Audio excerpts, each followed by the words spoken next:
Hello gamers, today's video is a comprehensive guide on how to play Naiad beyond the basics. I will go over advanced techniques that will improve your chase, game sense, as well as cipher and map control, which will help you in higher tiers. I won't repeat her basic abilities and how they work, but I will go over some important details that are often overlooked. Here's an overview of everything this guide includes. Since I have a lot to talk about Naiad's camp, that entire aspect will be included in part 2 of this guide, so subscribe to not miss that. Timestamps are on this video so that it is easier for you to navigate and go back to the parts you need. If you guys have any questions, I'll try to answer them in the comments. To everyone that requested this topic, thanks for your patience and let's get started. First, let's look at Naiad's stats. Naiad has good potential and her kit is well-rounded, which is why she is seen in tournaments. Her 0.27 attack speed gives you an advantage with Mind Game and Flywheel, and her water is able to counter loops and balloon harassers. Her camp and Cipher Control can also be game-changing. Now let's talk about Naiad's chase. The basic strategy is to water off kiting areas to pressure survivors to transition or risk being damaged by water. The most important thing is to gauge the distance between you and the survivor so you can land a hit after withdrawing the harpoon. It is suggested that before full presence, you should prioritize getting normal hits because it's more stable.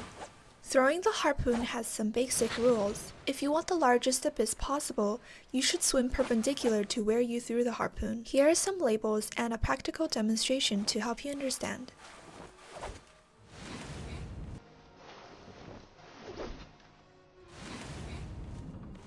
Next, to trap a survivor, the harpoon line should have distance from them, so they must take water in order to escape. In this case, if they go to the right, you can follow up. If they run to the left, Naiad can force them back into the abyss with her main body. In areas with no vision on the survivor, such as the shack of Sacred Heart Hospital, use footprints, water level, and shifting the camera in order to determine their location so you can cut them off. Here you can see that you can peek through the wall here to see where the survivor goes. When a survivor transitions out of the abyss that's about to be formed and steps on your throwing line, their water will rise by 2 to 5%, informing you that they went a certain direction. Drawing your harpoon back when the survivor has already transitioned away makes you lose a lot of distance, which is a detrimental mistake. Naiad must be observant and use clues to predict the survivor's movements. In this example, Acrobat vaults back in my blind spot, but I hear the sound and I follow up. Now I will show some harpoon techniques for various situations. The instant harpoon abyss can be used for small kiting areas with no tall structures. Loop the area and create an abyss not by the Harpoon Drawback, but by throwing it. It is harder to react to, and you can use the slipstream state to follow the survivor's transition, not losing your distance. Here's an example of it being used in an actual rank match.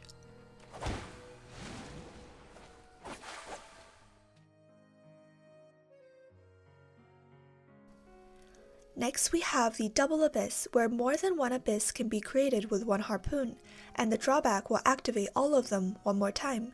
This deals 60 water before full presence and a hit at full presence. This spills water on a survivor quickly. Similar to this, Naiad can use 2 walking abyss with a patroller to quickly down a survivor.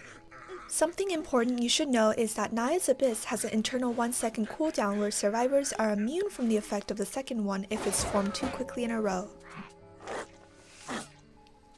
The butterfly abyss is used for 2 kiting areas close to each other, where a survivor can transition before you draw back your harpoon, such as these pallets. You can throw your harpoon in the middle and drown them both while in slipstream. The survivor will have nowhere to go afterwards. Naiad's abyss can be 3D, where the area of effect of her abyss will be applied to all Y levels included during her harpoon. In other words, if one part of your abyss outline is on the second floor, then your entire abyss will be formed at that height as well. This mechanic is great for turning buildings into a dangerous area for survivors, such as the big and small boats of Lakeside, the hospital on Sacred Heart, and so on.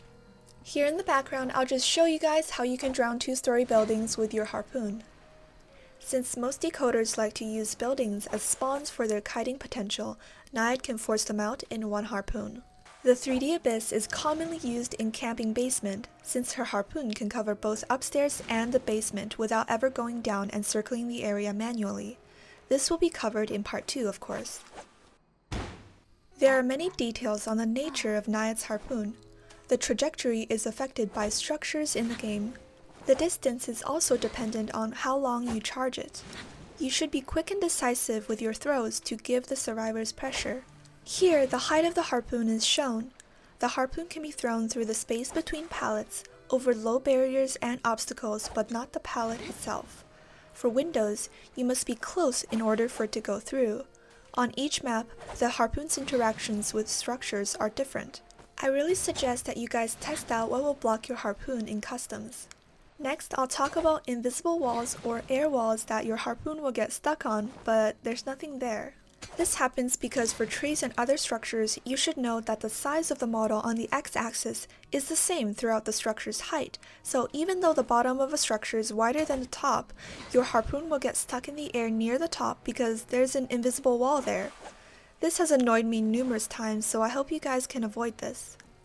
Also, the harpoon can go through windows, but there's an exception. For this window on Red Church, you have to go up the steps in order for it to go through because it's a little higher. To go further, the harpoon can easily go through the railings of Moonlit River Park. These harpoon throws are a great demonstration on how it can be useful during chase or to Cipher Control. In this example, you can see that I'm able to water this kiting area off in advance. The harpoon can also be thrown through the carousel excluding the center, and the same applies to the tree in Chinatown. These facts might not be useful very often, but they're great to know. The Harpoon Drawback is very important. It completes the abyss, but the animation can actually be cancelled by stuns, such as Enchantress or Prisoner, just like Blibli Queen's Mirror. The line formed by Drawback will also not happen, and your abyss won't activate. It's really hard to pull off for survivors, but it's good to be mentally prepared. Now we're on to Naiad's Dash. The dash can be used to gain distance, create an abyss more quickly, and damage the survivor. Naiad will always dash towards the center of your camera and not where the character is facing. This is the trick to being very accurate. Tapping the ability button a second time will stop the dash.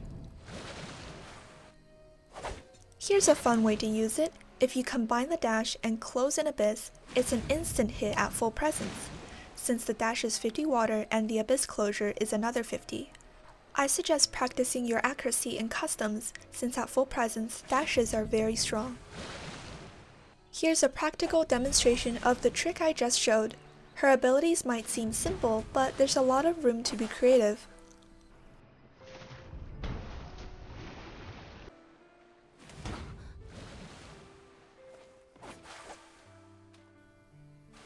First chase is important to all hunters. I've created a rough tier list for who you should pick as first chase as Naiad. Emphasis on rough, because this varies from person to person, yours and your opponent's experience, and the spawn they pick.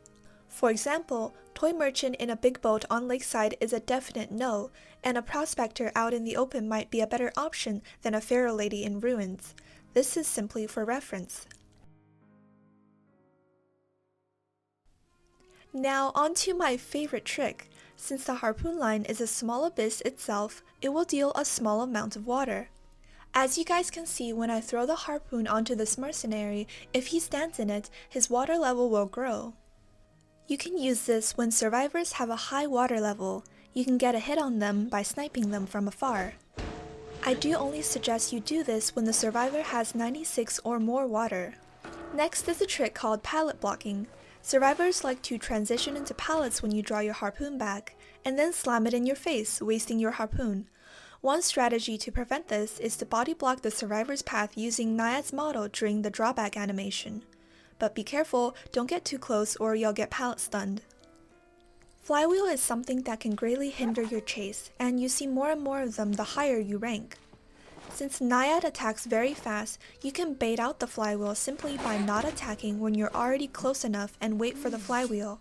You can also raise your harpoon to fake a hit, and this also works on characters like Seer, Professor, and Perfumer, where you bait out their abilities. Being able to target the person off chair is crucial to the game. Against body blockers, Naiad can utilize her abyss and dashes, as well as a swing hit to hit through the body blocker. This also works on Journalist and her Orpheus. To do this, you must swing your camera angle. First, turn the camera to the side and then attacking and swinging it back, using the edge of your hitbox to hit. Naiad has a very straight hitbox, which makes this harder, but for Geisha, who has a fan-shaped hitbox, this technique is more commonly used. As you can see, I'm able to do this more easily with Geisha.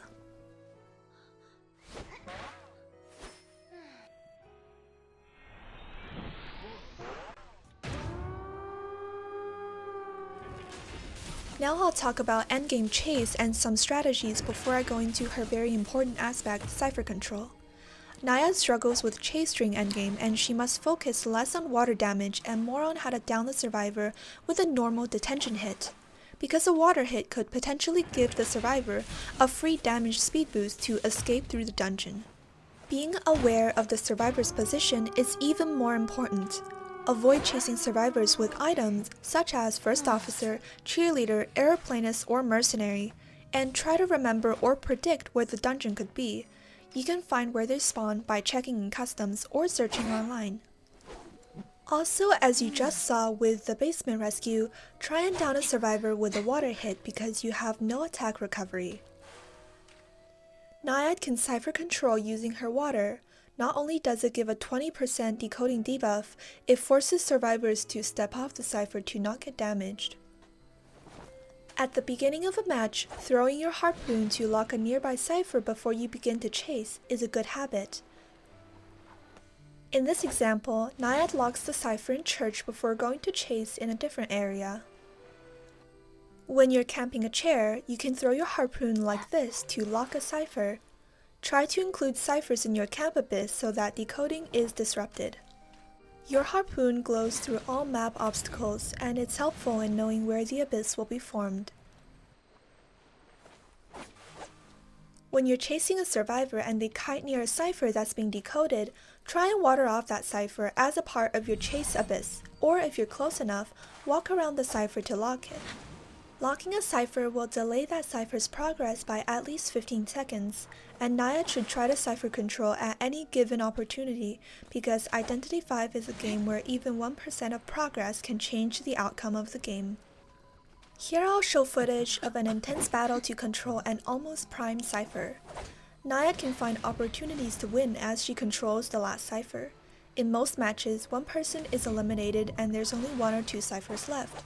Even if you down someone, the priming of the last cipher means you can only get a tie, which is why Naiad needs to do a little more to win. When there's 1 cipher left to decode and the 3 undecoded cipher machines are close together, Naiad can use her water to constantly disrupt decoding, wasting the survivor's items and dent away at their health. Using Abnormal on the last cipher is also a great strategy if you have a trump card.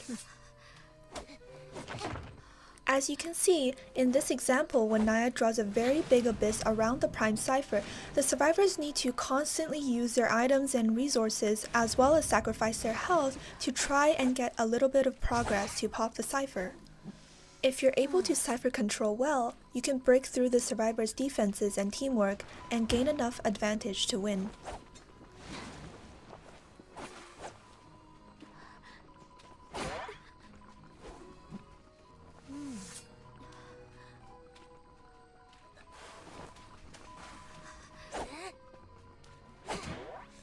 This is another example match where I used the positioning of the last 3 cipher machines to turn a tie into a win. If you want to skip over this part into the persona build section, use timestamps. There are 2 half-health survivors on the map and 1 whole cipher left, and the most important thing right now is to not let survivors heal. After quickly locating the survivors, I down the half-health perfumer.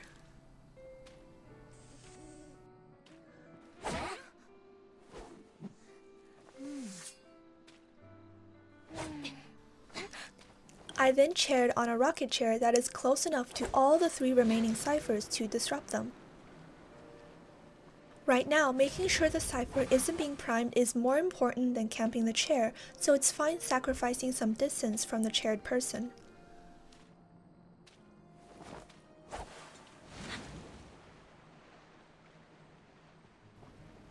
Here, Mercenary comes in for the rescue, and I wasn't able to react fast enough to hit him, but I do down Perfumer, and that allows me to farm her chair. Knowing that the Cipher to my left is the one survivors are rushing, I first lock the Cipher with a water trail, like so.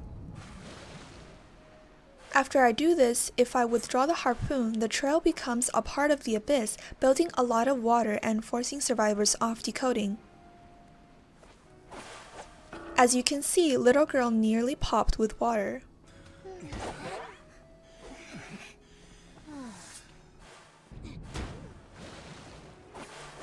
And Perfumer is on her last chair, so I win as a result. Now we're moving on to persona builds for Naiad. Choosing a persona set depends on the playstyle you take and the survivors you're matched with.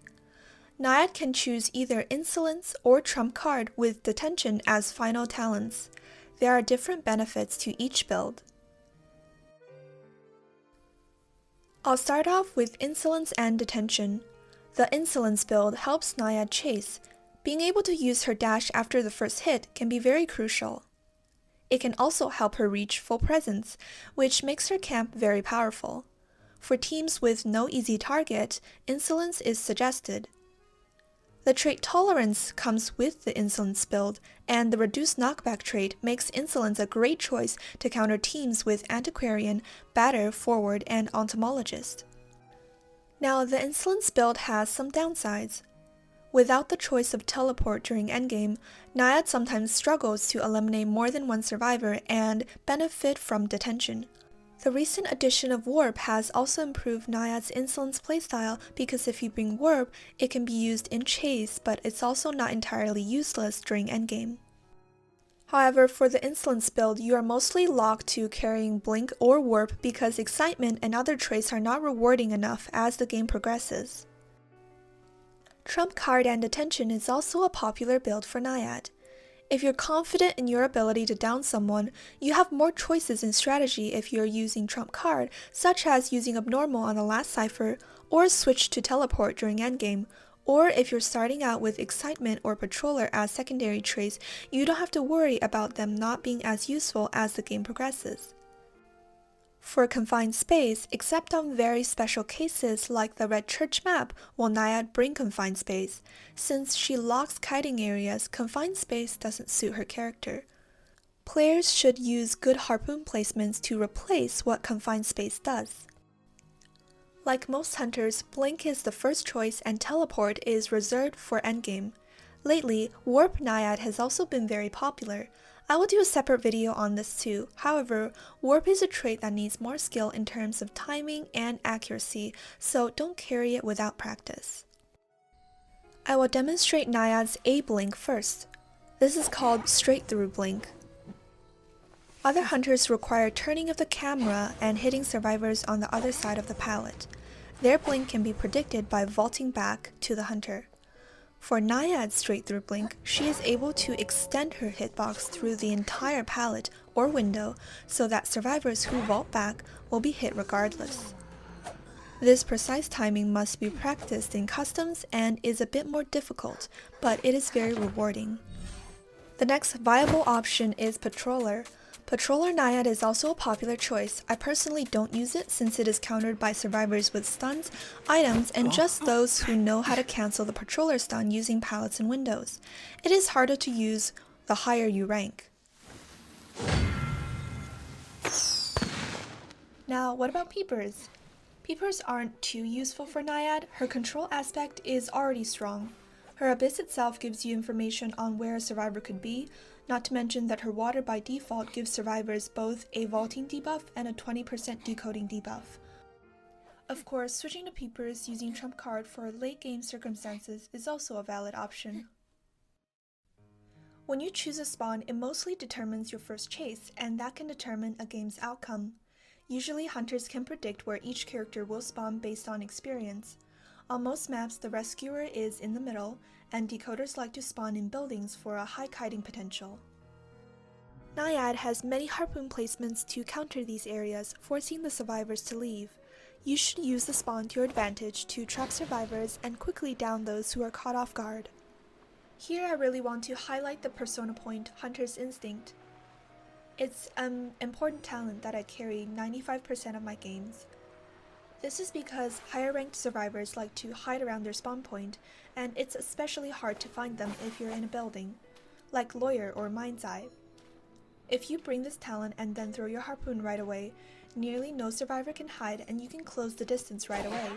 It's on the trump card line by default, so put in points toward it if you're using Insolence or other builds. Also, high tier survivors like to transition early. Sometimes you need to mind game with them on who your actual target is. For example, I spawn in front of church and throw my harpoon to lock the cipher in the middle. And then I charge forward to find my actual target. If you bring the talent Constraint, you can predict whose cipher will be locked. Now I'll share some spawn harpoons in this video, and then I'll do more in future videos. So the most important one is for the Sacred Heart Hospital, which is a really hard place to chase. If you want to chase someone who will be spawning inside here, the best thing that you want to do is spawn in front of the hospital and chase inside after you throw the harpoon like this. They will only spawn downstairs and usually run up the stairs once you follow them. Just follow their footprints, and then even Mind's Eye can't hide from Naiad.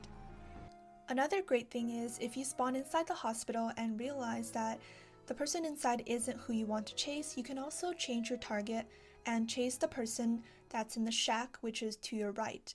You can water the entire shack off like this, and usually they have to transition to ruins if they don't get hit already, and then they will disrupt their teammates' decoding that way. For the second floor of Chinatown, it can be watered off like this in advance if you throw your harpoon to your left. And if you draw your harpoon back before the God pallet, you can close the distance between you and the survivor. Second floor of Chinatown, it's a pretty classic 3D abyss, and so second floor can be watered off, and as they jump off and try to escape your abyss, they will realize that this kiting area that's right in front of them, they also can't loop because that's also been watered off. So then they will have to continue to the kiting area that's way in front of them, and then you can likely land a hit as they're trying to transition. Now for the Moonlit Station, it can be watered off entirely, and most without transitional items or know Naiad very well will take damage trying to leave. Two of these closed kiting areas are completely drowned, as you can see.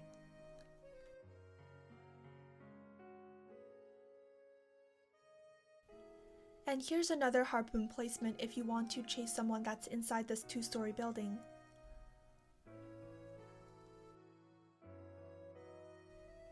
For Leo's memory, I have a really great 3D trap abyss. I think I've showed this once before, but basically you want to spawn here, and then once you start the game, throw your harpoon through this pallet, and then observe the survivor's movement through the window. If you see them go up the stairs, then you can follow because they're walking right into your trap. You want to basically draw back your harpoon at this gap and then jump down. Then you want to meet the survivor on the other side to trap them. This way the entire second floor gets drowned and they have nowhere to go. Now we have Lakeside Village. This one harpoon can force decoders out of the big boat, but can't really trap them too well if they know how to use the window to jump down. That will force you to draw your harpoon back.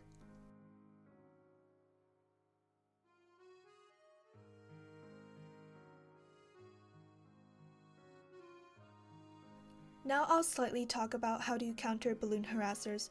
Basically, most hunters are sick of being balloon harassed, and Naiad can counter most balloon harassers who need proximity. Basically, they need to be in close distance with you. Some examples are Antiquarian, Enchantress, Prospector, and Postman. So what you want to do when you meet these harassers is draw an abyss at least 20 meters in radius from the fallen survivor and bringing the mischievous talent to quickly balloon. You can prevent most harassing if you do these two things. Do keep in mind they can flywheel the water from the abyss and still harass you. For other characters such as Weeping Clown, Batter, Cowboy, and Wildling, more specific maneuvers are required, such as wasting their items throughout the game, or just hiding behind structures. Against Cowboys, you can bring 3 points on Giant Claw, and Forward is pretty strong in this meta, so I just ban him alongside Seer and Priestess. And we're at the end! That was an in-depth look at what Naiad has to offer and the potential she has. Thank you so much for making it to the end of this very long video. Besides her camp, which I will do a separate video on, there is still a lot to her that I didn't talk about because it was too specific or situational. So subscribe if you want future videos of my narrated gameplay, and I'll go into more detail and keep up with the game meta. I also wanted to mention that I learned a lot from Naiad content creators on the Chinese server that are on a different platform, so I've linked their channels in the description. If you understand Chinese, they have so much to offer and are so skilled. I also wanted to especially thank NAU players that coached my hunter skills in general, most of all Eric. He's an amazing Naiad player, so if you get a chance, you can spectate him on the leaderboards. They reviewed my matches and gave a lot of one-on-one advice that I carried a long way to this day. Now, this guide was a bigger project than I was used to, but I wanted to provide a complete resource for people who wanted to main Naiad. I hope this video helped you in some way, and feel free to ask anything and discuss in the comment section.